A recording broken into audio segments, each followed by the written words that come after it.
Mata TV YouTube Indonesia dengan bangga mempersembahkan sebuah storytelling kekinian abad ini, diangkat dari karya besar Esa Mintarja yang sangat populer di masanya, berlatar belakang kisah tanah Jawa masa lampau, tepatnya di penghujung kejayaan kerajaan tanah Jawa, dengan judul Kisah Api di Bukit Menoreh.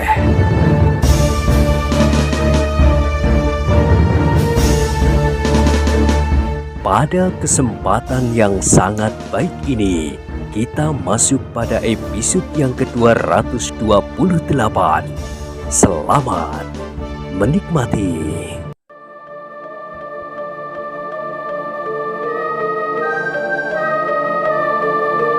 Pada episode sebelumnya telah diceritakan, malam pun semakin lama menjadi semakin dalam.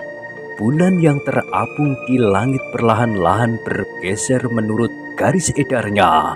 Semakin lama semakin memanjat hingga sampai ke puncak langit. Angin malam yang dingin berhembus perlahan-lahan menggerakkan dedaunan.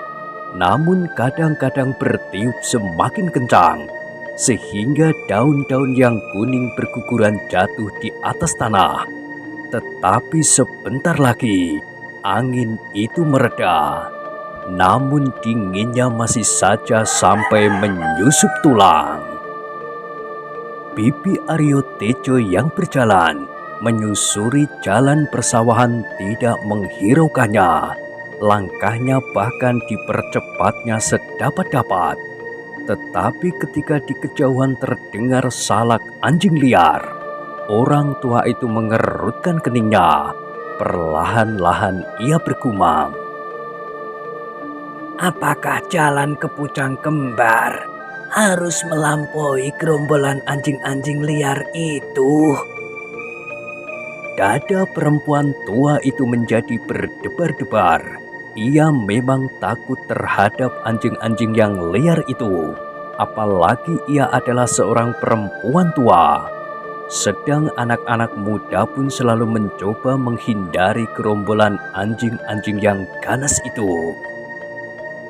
"Mudah-mudahan tidak," desisnya pula, dan perempuan itu berjalan terus, meskipun hatinya menjadi semakin berdebar-debar.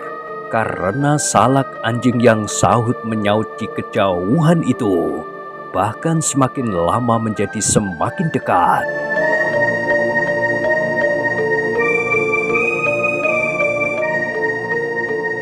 Perempuan tua itu pernah mendengar bahwa seseorang yang telah dianggap hilang ternyata dapat diketemukan beberapa hari kemudian. Orang-orang menganggap bahwa orang itu adalah korban dari anjing-anjing liar yang berkeliaran. Bahkan seseorang menganggap bahwa lebih baik bertemu dengan harimau loreng di perjalanan dekat daerah hutan daripada bertemu dengan anjing-anjing liar dalam jumlah yang cukup besar. Oleh ingatan itu, maka terasa dentang jantung perempuan tua itu menjadi semakin keras memukul rongga dadanya, seperti salak anjing yang terdengar semakin keras pula. "Pucang Kembar masih jauh," gumamnya. Tetapi Bibi Aryo Tejo itu tidak berhenti.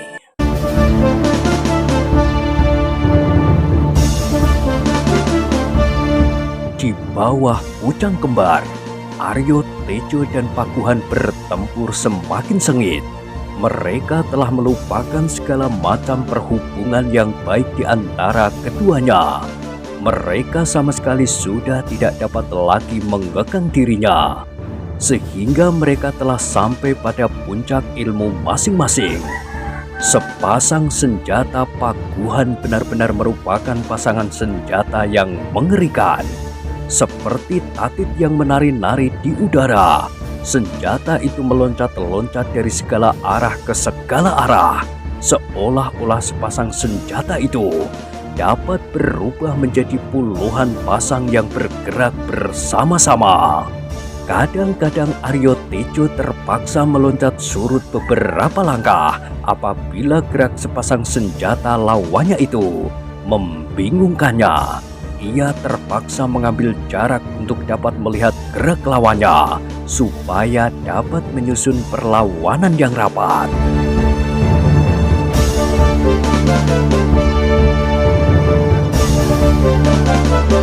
Namun setiap kali Pakuhan selalu menyindirnya. Dengan tertawa penuh hinaan ia berkata, "Aryo Tejo, bukankah kau pernah berjasa bagi Demak sebagai prajurit pilihan? Kenapa kau hanya mampu berlari-lari tanpa dapat memberikan perlawanan yang berarti?" Terasa darah Aryo Tejo seolah-olah mendidih di dalam jantungnya, tetapi kemudian kesadarannya dapat mengekangnya sehingga ia tidak kehilangan nalar. Setiap kali ia menyadari bahwa lawannya sedang berusaha memancing kemarahannya, maka Aryo Tejo segera menemukan ketenangannya kembali.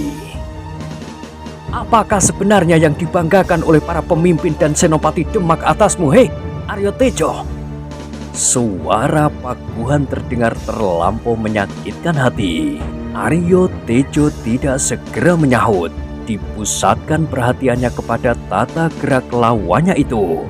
Meskipun di dalam hatinya ia mengakui bahwa Pakuhan telah berhasil meningkatkan ilmunya, tetapi Aryo Tejo masih belum merasa bahwa lawannya itu melebihinya. Menurut penilaiannya, perkelahian itu masih belum dapat menemukan kemungkinan siapakah yang akan dapat keluar dari bawah pucang kembar ini. "Hei!" Pakuhan berteriak.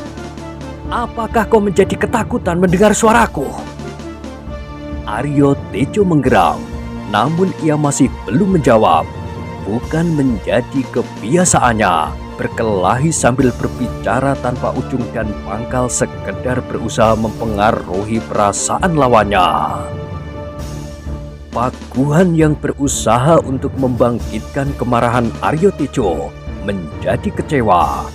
Aryo Tejo seakan-akan sama sekali tidak mendengar kata-katanya. Meskipun kata-kata hinaan itu beberapa kali diulanginya, namun Aryo Tejo masih tetap membisu. Akhirnya Pakuhan pun terdiam pula. Ia tidak bernafsu lagi untuk mencoba memancing kemarahan lawannya, tetapi perhatiannya kini dimantapkannya kepada sepasang senjatanya yang mengerikan itu. Benturan-benturan yang dahsyat telah terjadi antara dua kekuatan yang sukar dicari bandingnya. Bunga api memercik di udara di sela-sela suara denting senjata beradu. Semakin lama menjadi semakin sengit. Ujung-ujung senjata kedua orang yang sedang bertempur itu menjadi semakin cepat menari-nari.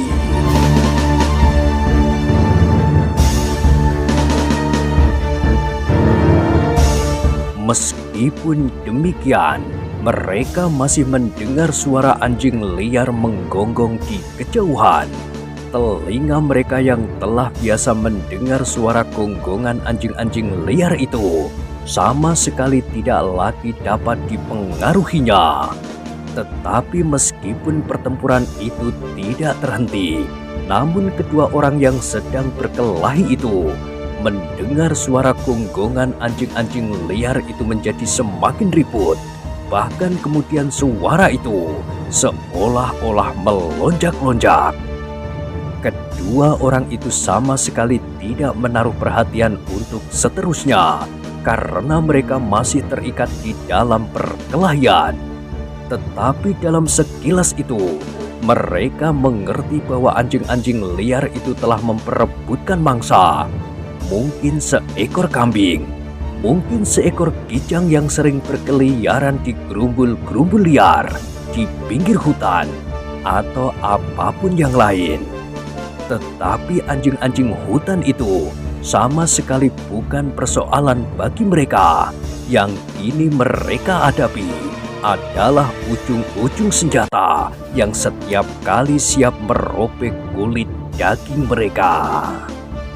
Dengan demikian, maka salak anjing yang sahut menyahut itu sama sekali sudah tidak berpengaruh lagi atas kedua orang yang sedang berkelahi itu. Mereka bahkan memerah segenap kemampuan mereka untuk segera memenangkannya. Ternyata tangan Aryo Tejo benar-benar mampu menguasai senjatanya, sehingga seolah-olah tombak pendek di tangannya itu melonjak-lonjak sendiri tanpa digerakkan. Bahkan seolah-olah tangan Aryo Tejo hanya sekedar mengikuti gerak dari senjatanya yang dahsyat itu. Pakuhan mengumpat di dalam hatinya. Peluhnya telah semakin banyak mengalir di pelipis dan punggungnya.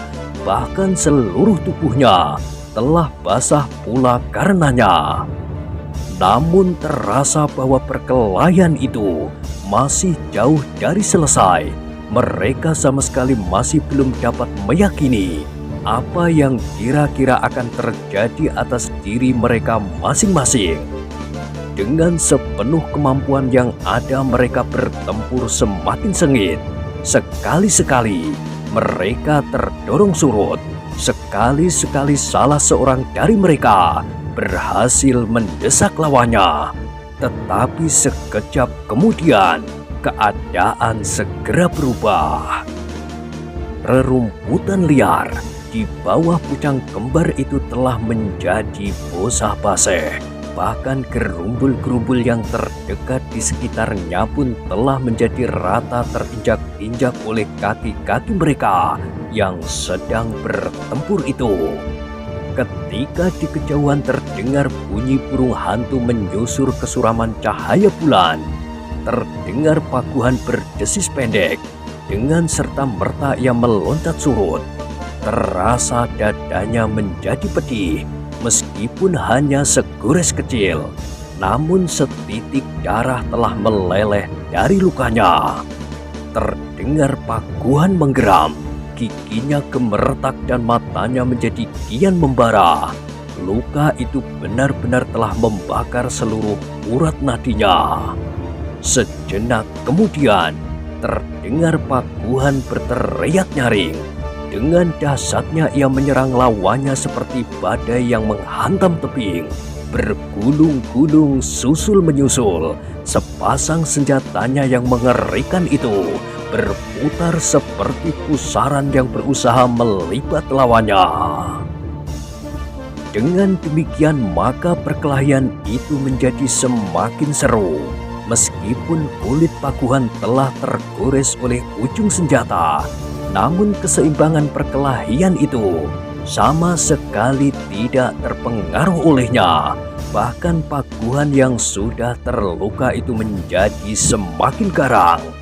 Setapak demi setapak perkelahian itu memanjat ke puncaknya. Beberapa goresan senjata berikutnya telah mewarnai tubuh masing-masing. Namun betapapun juga pada saatnya pasti akan sampai pada suatu penyelesaian. Pertempuran itu pada suatu saat pasti akan berhenti, apapun yang akan terjadi.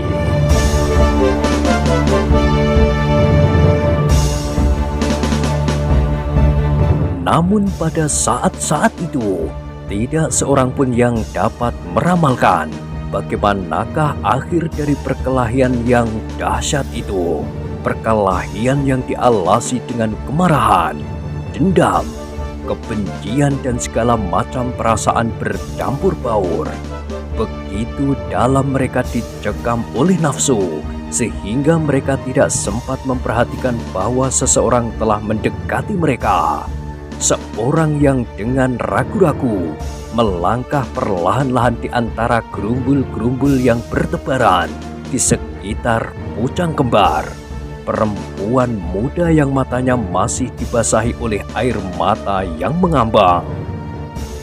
Ketika perempuan itu melihat kedua orang yang sedang bertempur di bawah pucang kembar itu, maka sebuah desir yang tajam telah menggores hatinya.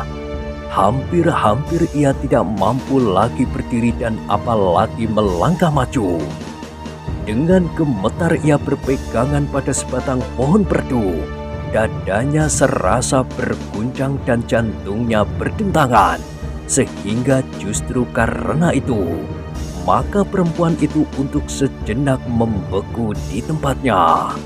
Tetapi tiba-tiba perempuan itu mengatupkan bibirnya rapat-rapat, seolah-olah ia mendapatkan suatu tenaga yang gaib yang membuat tubuhnya menjadi pulih kembali.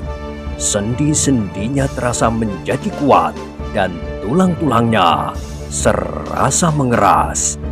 Perempuan itu berdesah perlahan-lahan dan tiba-tiba ia mengangkat wajahnya memandangi bulan yang bulat di langit.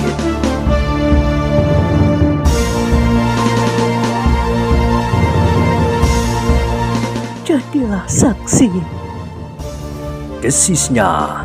Kemudian dengan langkah yang tetap ia berjalan maju mendekati kedua orang yang sedang bertempur di bawah pucang kembar.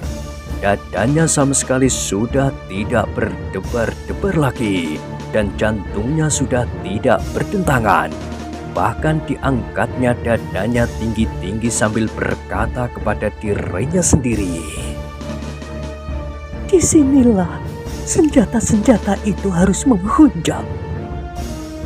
Kedatangan perempuan itu sama sekali tidak diduga-duga oleh kedua laki-laki yang sedang bertempur itu. Mereka terperanjat ketika tiba-tiba saja mereka mendengar suara melengking. Berhenti! Berhentilah! Suara itu ternyata benar-benar berpengaruh atas kedua laki-laki itu, sehingga tanpa berjanji mereka telah melepaskan diri dari libatan perkelahian itu. Hampir bersamaan mereka berpaling dan melihat seorang perempuan berdiri tegak di samping sebuah gerumbul yang rimbun. Roro Wulan, Roro Wulan. Hampir bersamaan pula mereka menyebut nama itu. Iya, sahut Roro Wulan sambil mengangkat dadanya. ternyata kalian benar-benar berkelahi. Ternyata kalian benar-benar laki-laki jantan. Aryo Tejo dan Pakuhan tidak segera menyahut, tetapi sikap Roro Wulan telah mengherankan mereka. Tetapi ternyata kalian tidak berkelahi menuju kepada penyelesaian persoalannya. Aku telah terlibat dalam persoalan ini, tetapi kalian mencoba menyelesaikannya sendiri tanpa aku. Kedua laki-laki yang masih menggenggam senjata itu sejenak terdiam, tetapi kemudian terdengar Aryo Tejo berdesis. Dari mana kau tahu bahwa kami akan menempuh cara ini, Wulan? Aku mempunyai telinga dan aku mendengar percakapanmu dengan Bibi ketika kau minta diri kepadanya. Dada Aryo Tejo berdesir mendengar jawaban Roro Wulan. Bukan saja jawabnya, tetapi juga sikapnya. Perempuan itu kini seolah-olah menjadi seorang perempuan yang garang. Perubahan yang telah terjadi pada Roro Wulan sangat berpengaruh pada Aryo Tejo. Semula ia melihat seolah-olah perempuan itu seorang yang berhati bidadari putih dan terlampau bersih. Namun ketika ia dihadapkan pada kenyataan, maka perempuan itu tiba-tiba telah berubah menjadi iblis betina yang paling memuakkan. Tetapi kini perempuan itu tampak betapa garangnya seperti seekor harimau liar yang sedang lapar. Sebelum Aryo Tejo dapat berbicara seterusnya, terdengar Pakuhan berkata, "Sebaiknya kau tidak kemari, Wulan. Biarlah kami menentukan keputusan.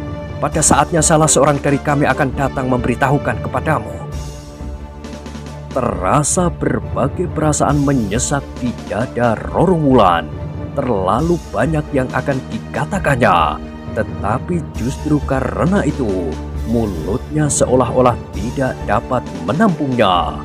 Kata-kata itu seakan-akan berebut dahulu keluar dan justru telah menyumbat mulutnya. Dalam kediaman itu, terdengar di kejauhan suara anjing liar memekik-mekik, kemudian sepi. Yang mula-mula terdengar adalah kata-kata Aryo Tejo. "Pergilah, biarlah kami menentukan siapakah yang akan dapat keluar dari tempat ini."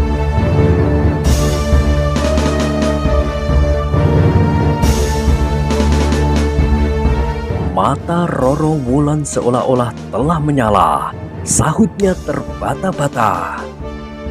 Lalu apakah yang akan kau lakukan setelah salah seorang terbunuh di tempat ini? Apakah kau sangka bahwa persoalan itu akan selesai? Roro Wulan menggeleng. Tidak. Persoalan yang sebenarnya masih belum selesai.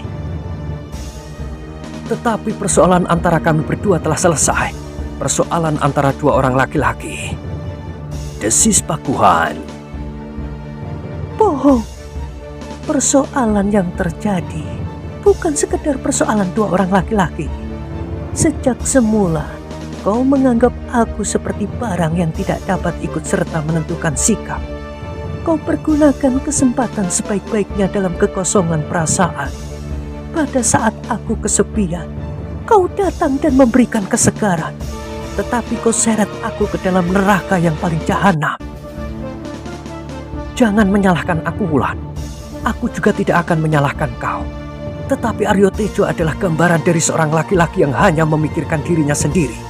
Ia sama sekali tidak berpikir tentang seseorang yang telah diikatnya dalam pembicaraan sebelum menjadi istrinya. Ditinggalkannya perempuan itu dalam kesepian tanpa batas. Kata Pakuhan terpotong oleh Aryo Tejo. Dan selama itu telah didengarnya bisikan iblis di telinganya yang menjerumuskannya ke dalam dosa. Kau tidak ingin bercermin tentang dirimu sendiri. Hubungan kami adalah hubungan yang wajar yang terjadi antara seorang laki-laki dan perempuan. Yang paling gila adalah ikatan yang telah kau pasang tanpa memikirkan akibat yang dapat terjadi. Kau sangka bahwa Roro Wulan itu seorang perempuan yang berhati batu? Tidak, Aryo. Ia adalah seorang perempuan biasa. Perempuan yang dijalari oleh nafsu-nafsu manusiawi pada masa-masa remaja. Ia tidak akan dapat membohongi diri sendiri. Ia telah berbuat dengan jujur, sesuai dengan suara hati nuraninya. Ia tidak dapat menyimpan dorongan-dorongan yang paling peka yang menjalari darahnya. Dan aku pun telah berbuat sesuai dengan hasrat yang paling dalam di dalam diriku. Aku bukan seorang yang suka berpura-pura seperti kau. Aku adalah seorang yang jujur kepada diriku sendiri, seperti Roro Wulan pada saat itu.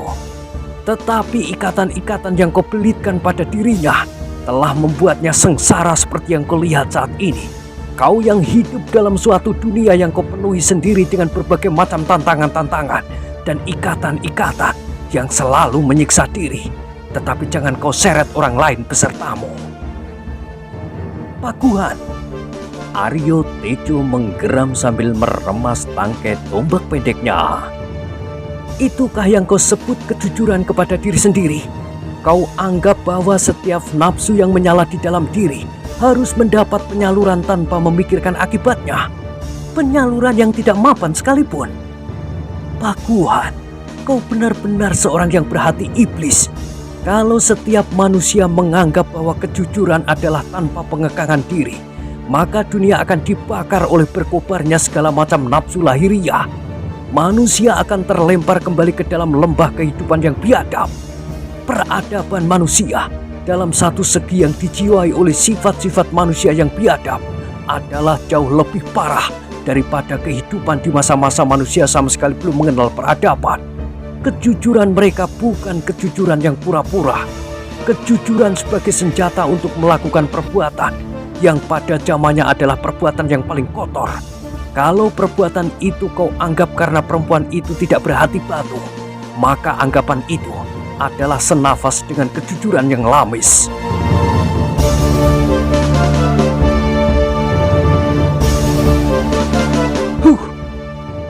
Pakuhan memotong.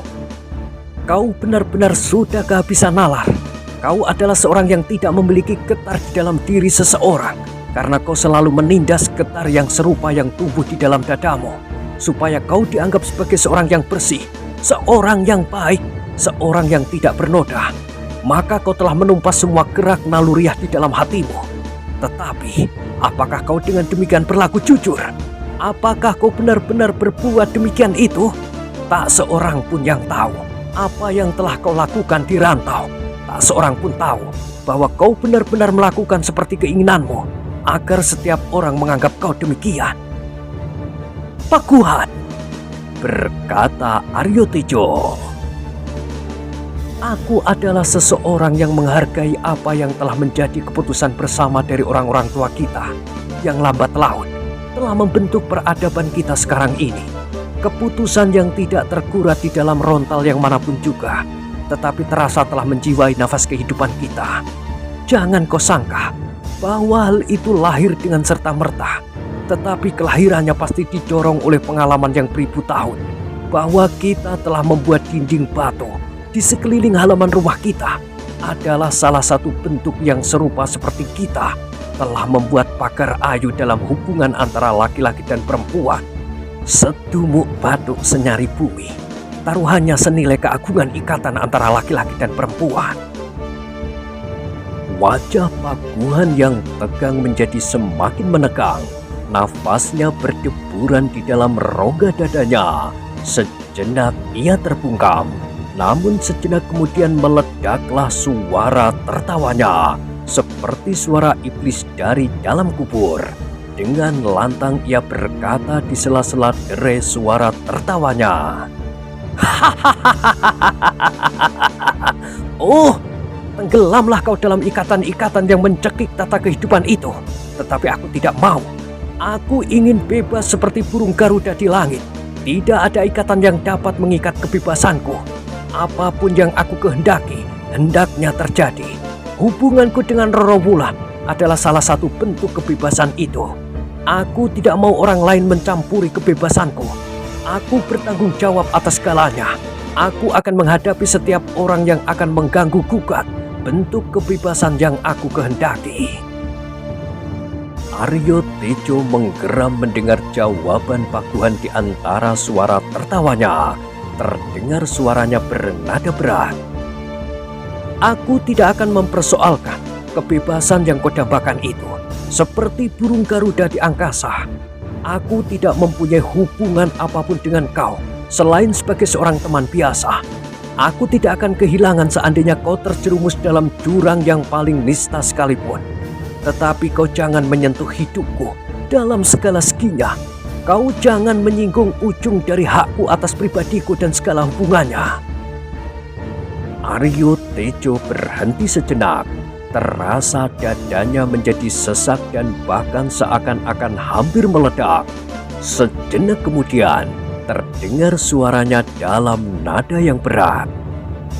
Tetapi Pakuhan, kegilaanmu itu telah melanggar segi-segi kehidupanku, bahkan yang paling berharga dalam hidupku.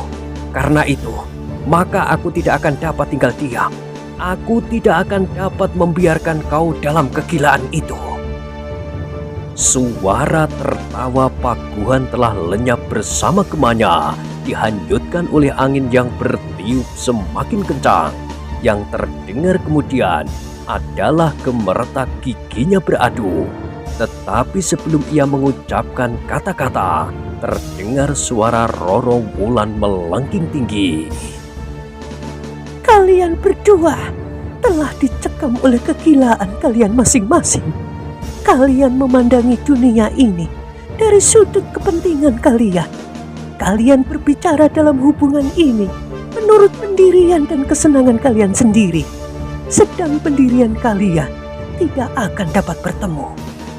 Pakuhan adalah gambaran dari seorang iblis yang paling gila yang telah mempergunakan setiap kesempatan untuk menyeret seseorang ke dalam neraka yang paling dalam. Sedang Aryo Tejo adalah seorang pemimpin yang memuakkan, yang hidupnya hanya dibayangi oleh gambaran-gambaran yang paling indah, tanpa mengenal kenyataan, tanpa mengenal noda-noda yang melekat pada setiap hati yang tersimpan di dalam dada ini. Roro Wulan berhenti sejenak. Nafasnya serasa berkejaran lewat lubang hidungnya, sedang dadanya menggelombang semakin cepat. Dengan nafas yang terengah-engah ia berkata, Tetapi yang paling berdosa dalam persoalan ini adalah aku. Aku yang telah membuat kalian berdiri berhadapan dalam kegilaan kalian masing-masing. Aku telah menyerahkan diriku ke dalam tangan iblis yang paling jahat. Sementara aku menempatkan diriku ke dalam keindahan mimpi yang paling mengasihkan. Tetapi kenyataan telah melemparkan aku ke keadaanku sekarang yang telah mendorong kalian berdua untuk menggenggam senjata dan berusaha saling membunuh. Hal itu tidak akan terjadi apabila aku tidak memulas diriku seperti bidadari, tetapi menyerahkan diri ke dalam tangan iblis yang paling laknat. Sekali lagi Roro Wulan berhenti. Nafasnya terasa menjadi semakin sesak. Wajahnya menjadi merah membara dan matanya seolah-olah menyalakan api yang berkobar di dalam dadanya. Suaranya yang gemetar kemudian terdengar lagi. Karena itu, kalian tidak akan dapat menyelesaikannya tanpa aku. Ayo katakan, apakah yang akan terjadi seandainya salah seorang dari kalian telah mati? Hubungan apakah yang ada di antara salah seorang dari kalian yang hidup itu dengan aku? Tidak, persoalan itu masih belum selesai. Jalan yang paling singkat dari penyelesaian itu adalah apabila kalian menghujamkan senjata kalian bersama-sama di dalam dadaku ini. Aku akan mati dan tidak ada lagi yang dapat kalian pertengkarkan. Ketika Roro Wulan itu terdiam, maka suasana di bawah pucang kembar itu telah dicekam oleh keheningan. Masing-masing berdiri tegang kaku. Yang terdengar hanyalah suara angin berdesir di dedaunan. Lamat-lamat suara jangkrik berderik di antara bunyi rintihan burung kedasi yang langut. Sekali-sekali di kejauhan masih terdengar gonggong anjing-anjing liar. Tetapi kemudian sunyi. Anjing-anjing yang telah menjadi kenyang itu agaknya telah kembali ke dalam sarang mereka.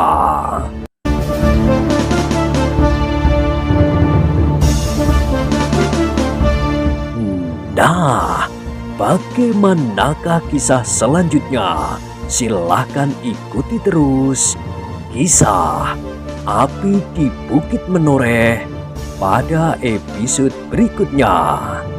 Sampai jumpa.